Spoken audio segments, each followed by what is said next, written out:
¿Qué tal amigos? ¿Cómo les va? 8 de la mañana, 41 minutos de la mañana en este lunes 21 de julio del 2025. Estamos saludando a toda la comunidad de Orovisión que esta mañana está ya conectada con nosotros para hablar de un tema que, si bien es cierto, ha traído mucho debate, mucho análisis ético con respecto a la propuesta del presidente de la República, Daniel Noboa, de la castración química por aquellos delitos de violación, especialmente a menores de edad. Si bien es cierto, hay más de 71,000 casos entre el 2024 o 2014, hasta el mayo del 2025, y de esos 71,000 casos, más del 22% se trata de menores de edad. Hemos traído a estos micrófonos, a este podcast de Orovisión, al doctor José Correa, docente universitario, para preguntarle cuál es su opinión respecto a este tema. ¿Es una salida legal la castración química para aquellos violadores ya con sentencia ejecutoriada? Bienvenido, doctor, un gusto tenerlo con nosotros. Buenos días. Muy buenos días, Yanni, muy buenos días a todos los amigos que se conectan a través de la señal de Orovisión. Es un gusto para mí poder acompañarte y poder hacer unos comentarios sobre esta nueva propuesta que plantea el gobierno y que yo quiero iniciar diciendo, yo creo que distrae la atención de los problemas serios que tiene nuestro país en este momento, pero que en el debate serio que debe tener este país es necesario hacer algunos comentarios sobre esto. Perfecto. ¿Cuál es su opinión? ¿Esa es la medida legal justamente para castigar a los abusadores de menores? Toda la fuerza del Estado debe atacar los graves delitos que se cometen en nuestro país. Y sin duda que el tema de los delitos que se cometen en contra de nuestros niños, niñas y adolescentes son delitos muy graves. Entonces, yo parto de la idea de que todo lo que se haga para poder prevenir el delito en contra de nuestros menores es válido, toda acción es válida. ¿Sí? Ahora, lo que hay que ver es qué cosas pueden ser posibles en nuestro país y qué cosas no pueden ser posibles. Y no lo digo solo por el marco normativo, Yane, porque, claro, el presidente plantea la castración química por una vía de reforma constitucional. Lo ha planteado a la Corte con una consulta de trámite, ¿no?, para saber si la vía es de enmienda o si la vía es de reforma. Plantea este pedido a la Corte porque es consciente el equipo de la Presidencia de la República de que la Constitución no permite este tipo de procedimientos que podría decirse que ponen en riesgo los derechos de las personas, que ponen en riesgo el derecho a la integridad física, el derecho a la integridad psicológica, por lo que se ha dicho respecto de este procedimiento. Entonces, es posible entonces de que tenga que hacerse, bueno, no es posible, debe hacerse entonces una reforma a la Constitución, debe hacerse un procedimiento de adecuar la Constitución a esa medida, y por eso el presidente lo ha planteado. Pero más allá de este trámite de reforma constitucional, a mí lo que me preocupa es que la gente, la mayoría de la gente no se le ha dicho en qué consiste en realidad la castración química. Ya. Se piensa o se ha hecho creer a la ciudadanía de que esto es un procedimiento que de plano va a terminar con los violadores o con los que son candidatos a violadores en nuestro país. Lo que se le debe decir a la ciudadanía es que este es un tratamiento, es un procedimiento médico que consiste en un tratamiento. Este tratamiento, según lo que dice el procedimiento, consiste en la tarea de introducir drogas al cuerpo que disminuyen el nivel de testosterona en el cuerpo. El líbido sexual. Y esto genera una disminución del deseo sexual, ¿sí? Pero al ser un tratamiento en el cual las personas reciben estas dosis de drogas, si ese tratamiento se termina, si ese tratamiento se suspende, lo que dice la evidencia es que los hombres recuperan, en algunos casos rápidamente incluso, recuperan los niveles de testosterona que tenían antes de su tratamiento, antes de este procedimiento de castración química. Entonces, no es una solución definitiva, es una solución que está sujeta a sostener o mantener un tratamiento médico. Y ahí sí crea graves preocupaciones en nuestro país al plantear este mecanismo como solución, cuando es público, es notorio de que nosotros hoy tenemos graves problemas en nuestro sistema de salud. Yane, en algunos hospitales no tenemos ni paracetamol para nuestros enfermos. ¿Cómo nos dan la certeza o cómo tenemos la certeza entonces de que vamos a tener a tiempo la aplicación de esas dosis de tratamiento médico? O sea, definitivamente, ante ese agravante que tenemos presente, en definitiva, la eficacia sería uno de los cuestionamientos justamente de la castración química, de que no se podría realmente prevenir delitos sexuales contra los menores de edad. A mí lo que me preocupa mucho es eso, es su aplicación práctica, porque esto sin duda que genera mucha conmoción social, porque topa delitos muy sensibles para la sociedad, por supuesto, como son los menores. Contra los niños, ¿sí? Por supuesto. Segundo, se plantea como una medida... Y nadie va a decir que nadie no, va a decir o sea, que todo no. el mundo vamos, Sí. Claro, vamos a decir que sí. Segundo, pero ¿qué tan real puede ser esta iniciativa del gobierno? Usted dijo algo al inicio que también algunos analistas consideran que es un distractor político, más bien esta propuesta que es muy sensible, como usted mismo lo señala y como todos lo sabemos. ¿Cuál debería ser entonces la iniciativa del gobierno nacional? ¿Existe la carencia, mejor dicho, de una política criminal? Es lo que está dando paso no solamente a estos hechos, sino todos los hechos de violencia que estamos viviendo en la actualidad en el Ecuador. Sí, mira, los abogados le llaman en los libros, a esto le llamamos populismo penal o populismo punitivo, ¿no? Es decir, topar estos temas que son muy sensibles para la sociedad, que causan o que han causado mucha indignación en la gente, y ahí se quiere utilizar la pena no con fines de poder reparar o remediar realmente los daños, sino más bien con fines, hablándolo en términos muy comunes, con fines como de venganza en contra de quien ha sido culpable de una infracción, ¿no?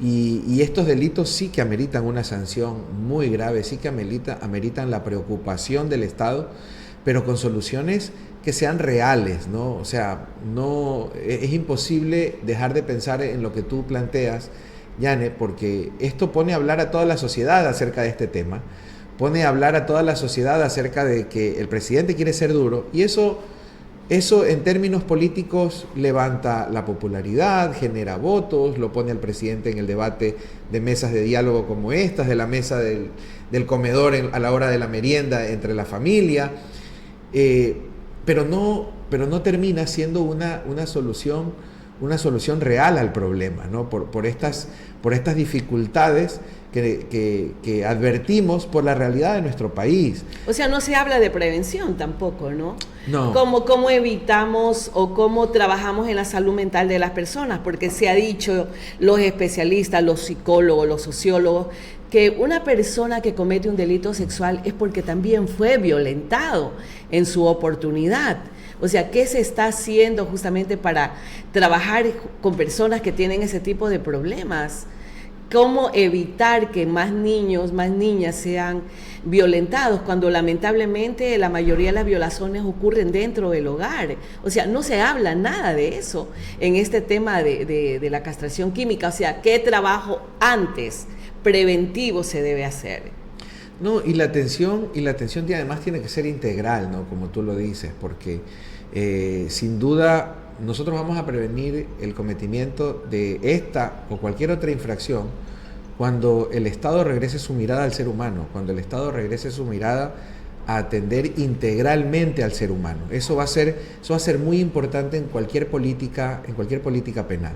Si nosotros solo aplicamos la política penal como sancionatoria y no en la política penal que te ayude a hacer la prevención del delito, vamos a seguir llenando las cárceles de gente que no vamos a poder controlar incluso dentro de las cárceles. Miren en los últimos años las diferentes crisis carcelarias que hemos tenido en un sistema que lamentablemente se encuentra colapsado en este momento en nuestro país.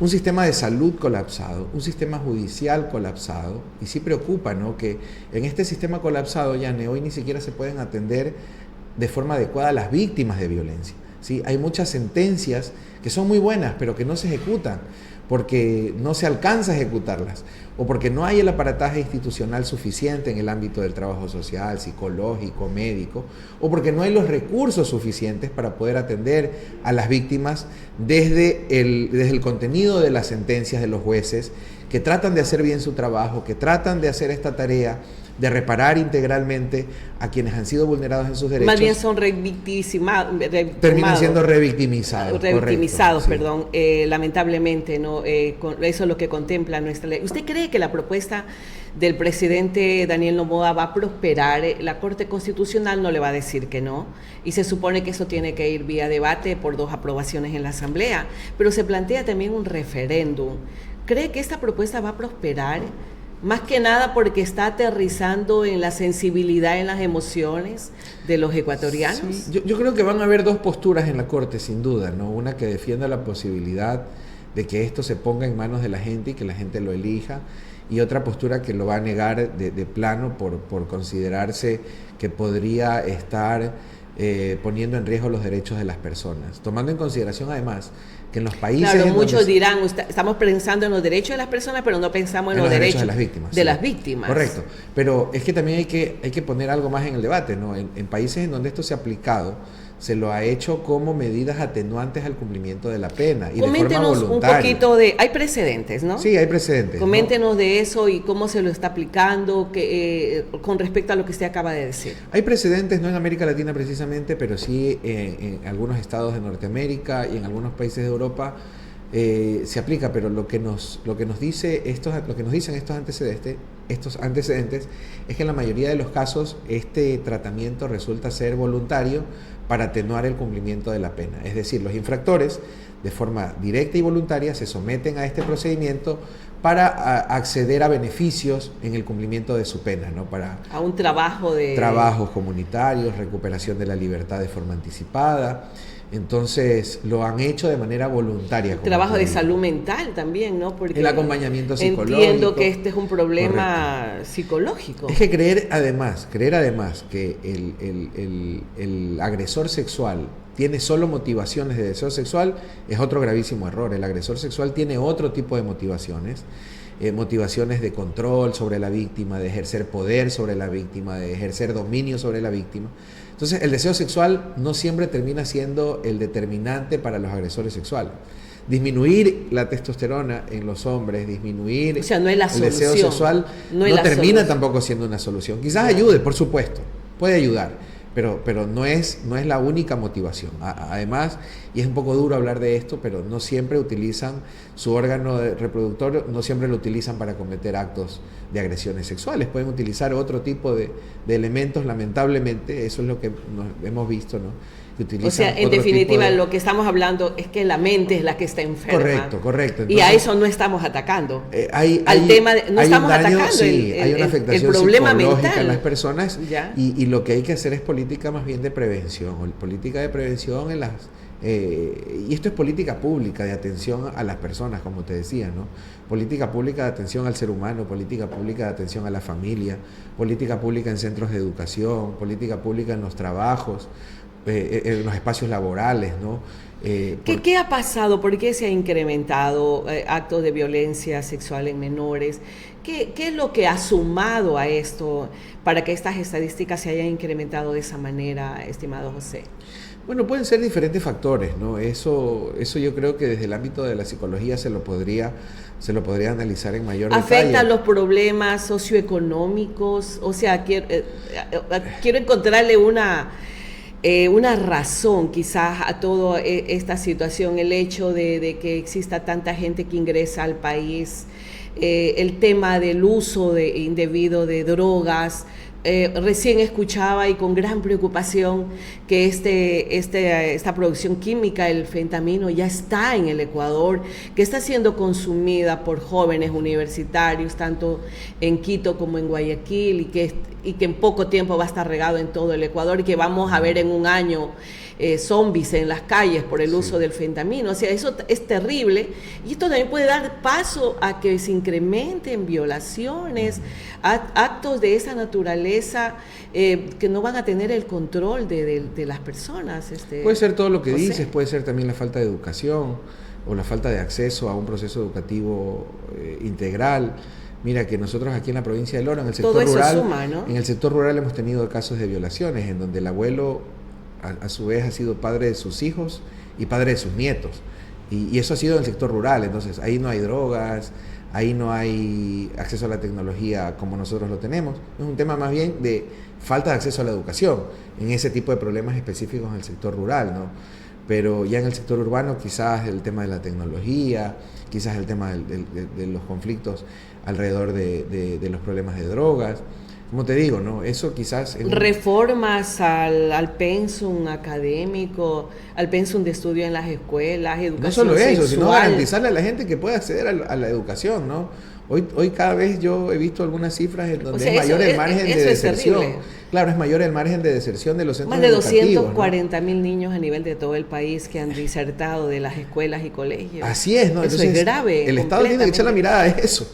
Para poder solucionar problemas como estos, el Estado tiene que echar la mirada allí. A eso me refiero, ¿no? Cuando debe haber política pública para el ser humano en educación o política pública para el ser humano en el sector laboral. Porque hay que echar la mirada en estos sitios, a estos lugares que están abandonados, a estos sectores que están abandonados, en donde nuestra población está perdiendo la posibilidad de tener un Estado cercano, de tener un Estado amigable y de que se distorsione el ejercicio de la ciudadanía con este tipo de infracciones.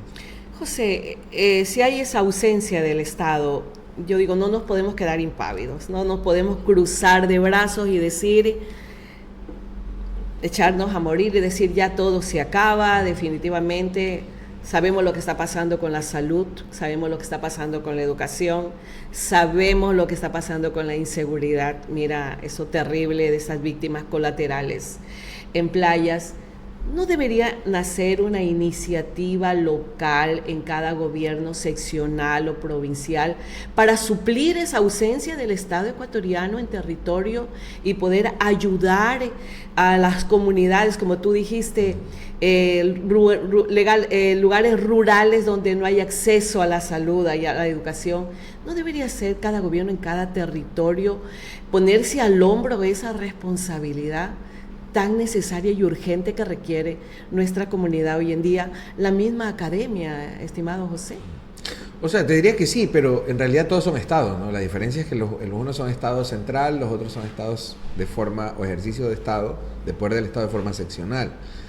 El tema, Yane, es que existe un régimen de competencias, ¿no? Y los gobiernos locales ejercen sus competencias, primero en función de lo que les dice la Constitución y segundo en función de los recursos que tienen para ejercer la competencia. ¿Qué pasa cuando, para conocimiento de la ciudadanía, que es tan importante eso? ¿Qué pasa cuando aquellos gobiernos seccionales utilizan recursos en lo que no es su competencia? Ahí sí debe haber la observación, la veeduría ciudadana, los observatorios públicos, los órganos de control. Claro, porque habiendo problemas prioritarios, para llamarlos de esa forma, habiendo problemas prioritarios, sí que debe haber una intervención de los órganos de control para que los gobiernos seccionales utilicen ese recurso en las cosas prioritarias, ¿no? Porque aparte lo que hemos visto es que han tenido acceso limitado a los recursos, se siguen reportando deudas del Estado central a los gobiernos seccionales para atender. Y no es parte del tema que estamos hablando, ¿no? Pero si hablamos de que los gobiernos tienen que... Claro, con la situación social que está viviendo la población. Si hablamos de que los gobiernos población locales tienen que apoyar en esa tarea y tienen que respaldar al Estado central en esa tarea, hay que hablarlo, hay que hacer el discurso completo, ¿no? Entonces démosle los recursos y ahí se engancha con lo que te decía, ¿no? Este abandono del Estado o esta sensación de abandono, no vamos a decir este abandono, no puedo ser juez para poder establecer aquí ese dictamen, pero sí esa sensación de abandono que existe, que tenga como consecuencia esto: deserción escolar, falta de medicinas en los hospitales, problemas en el sector salud, problemas en el sector judicial. Entonces, claro, todo eso es consecuencia de una falta de una falta de atención de oportuna acción, y adecuada por parte del Estado. De parte del Estado. ¿Qué le incrementarías tú ¿Cuál debería ser el aporte de los ecuatorianos a esta propuesta del gobierno de turno de la castración química? Aparte de todo este análisis que hemos hecho de todas estas falencias que hay tanto en educación, en salud, en seguridad, que todo esto da la mano para que justamente se configure ese tipo de delitos y las estadísticas incrementen a nivel del país. O sea, yo creo que la ciudadanía tiene que adoptar un análisis serio, que si es que esto llega a la papeleta de consulta popular, que es lo que se está planteando, que decida en base a un análisis serio, ¿no? Sabiendo y teniendo la información completa en sus manos, sabiendo que la castración química per se no va a resolver el problema de las agresiones sexuales en contra de nuestros menores, que va a ser una medida que pueda ayudar a mediar un poco, pero lamentablemente... Endurecer penas tal vez podría ser otra de las opciones. Nosotros venimos endureciendo penas desde que yo me acuerdo, desde el año 2005 que yo comencé a estudiar Derecho. Siempre caemos en el mismo círculo. Sí, y claro, y como te decía, ¿no? El endurecer penas nos ha llevado a caotizar el sistema penitenciario que tenemos en nuestro país y a colapsar el sistema judicial que existe hoy en el Ecuador. A eso nos ha llevado el endurecimiento de penas. Nos ha llevado a solucionar los problemas. El endurecimiento de penas de los últimos años ha permitido que los delitos incrementen o disminuyan. La gente en las calles, en la sensación de caminar por la calle, tiene la respuesta. La solución está en la atención a las personas. La solución del delito está antes de que se cometa el delito. La solución para que no se cometan delitos nosotros la encontramos en la atención integral a las personas, en la atención integral al ser humano. Es allí a donde debe apostar el Estado. O sea, enfocarse en el ser humano, sí, definitiva, y comenzar a identificar aquellas personas que podrían afectar a otras personas. Correcto. ¿Cuál es el problema que tienen ellos en su vida desde su niñez, su adolescencia? ¿Qué es lo que ha pasado con ellos? Con esto no digo no hay que meter a la cárcel a la gente. Encierren a la gente que comete infracciones, encarcelen. Pero rehabilítenla. Y más que rehabilítenla, controlen el sistema. Controlen el sistema. Aquí hace 2 semanas volvieron a asesinar a 3 personas dentro del sistema, dentro de nuestro centro de rehabilitación social, aquí en Machala. O sea, controlemos el sistema.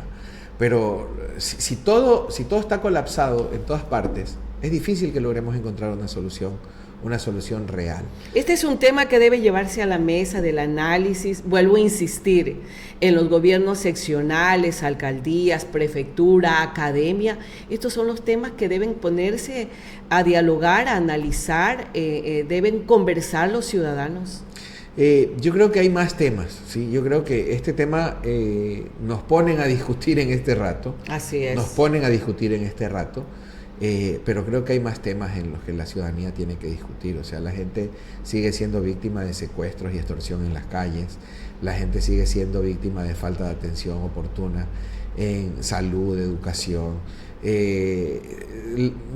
Es posible que volvamos a tener una crisis energética porque el problema de la crisis energética aún no se soluciona por completo. Anoche estaba leyendo que Petroecuador ha suspendido la producción petrolera en ciertos campos y vamos a tener problemas porque más pobreza. Estamos dejando de percibir... Falta de recursos económicos, completamente. Esa suspensión de la actividad petrolera dice que le puede tener un impacto al Ecuador de $900 millones. Esa plata es la que vamos a dejar de percibir nosotros para atender a las personas. Entonces, ¿hay cosas que debamos hablar quizás en este rato? Por supuesto que hay muchos otros temas que nosotros... Entonces, ¿usted considera que la castración química, según lo que hemos hablado durante todo este tiempo, es una salida política nada más del gobierno de turno? Sí, la castración química puede ayudar en la prevención, quizás puede ayudar, pero en este momento se plantea no más que como un distractor político, no más que como una estrategia para poner contra las cuerdas a la Corte Constitucional en este discurso que se ha creado o que se va creando por parte de las autoridades del gobierno central respecto de que la Corte, si es que no aprueba todas las leyes que emite el presidente de la República, que tienen iniciativa del presidente y que aprueba la Asamblea, si la Corte no les da paso a todas estas leyes, entonces la Corte es amiga de los delincuentes, la Corte es amiga de los traficantes, la Corte es amiga de los violadores. Entonces, para mí es una estrategia de comunicación política que busca eso, busca arrinconar a la Corte Constitucional para que la Corte haga silencio por la presión pública y la presión de la ciudadanía, haga silencio frente a otras leyes que están poniendo en riesgo los derechos de la ciudadanía, como esta ley que dice que a usted le pueden ya espiar su teléfono sin orden judicial, como esta ley que pueden entrar a su casa sin orden judicial y que todos los informes que levanten luego de que sean leídos por una persona van a incinerarse, ¿sí? Como esta ley que como dice, lo que pasó con todas las pruebas de Fito que incineraron, ¿no? O como esta ley que y a dice, las 2 semanas ya lo capturaron, lo recapturaron. Claro, o como esta ley que dice que a los servidores públicos los pueden remover de su puesto de trabajo, o que pueden nombrar jueces sin ningún tipo de procedimiento legítimo de concurso. Entonces, estas son normas que han pasado a la Corte y que de la mano llega esto de la castración química, ¿no? Y el anuncio de la venida del señor Prince también, creo que él va a ser el salvador de nuestra seguridad, ¿no? Bueno, ya el gobierno tiene derecho a utilizar las estrategias comunicacionales. Ojalá se puedan plasmar en realidades. Claro, el tema es de que la ciudadanía también frente a eso tiene la obligación de poder enterarse, de poder conocer. Y la opinión pública, o creo que quienes hacemos opinión pública tenemos también la responsabilidad de decirle a la gente, oiga, este tema de la castración puede ayudar, sí, pero también acuérdense que hay otros temas que están en debate, que no han salido todavía de la discusión y que deben tener una respuesta constitucional, que deben tener una respuesta pegada a la democracia para poder salvar la institucionalidad de este país. Yo creo que tenemos una gran labor, medios de comunicación, academia y todas las instituciones del Estado poder informar de la mejor manera a la ciudadanía y que sea parte veedora de todo lo que hacen no solamente los gobiernos seccionales, sino el Estado ecuatoriano. Estimado José, muchas gracias por tu presencia aquí con nosotros. Yani, a ti muchas gracias y a todos los que nos estuvieron escuchando. Las órdenes siempre. Con nosotros el doctor José Correa hablando de la castración química y de todo lo que conlleva esta propuesta del gobierno nacional del presidente Daniel Noboa. Mañana vamos a hablar del tema energético. ¿Realmente no vamos a tener apagones en el Ecuador? Bueno, estará con nosotros Kevin Vallejo, el director de la CENEL El Oro, invitado el día martes, el día de mañana, aquí con nosotros en Orovisión. Un abrazo para todos y un maravilloso inicio de semana.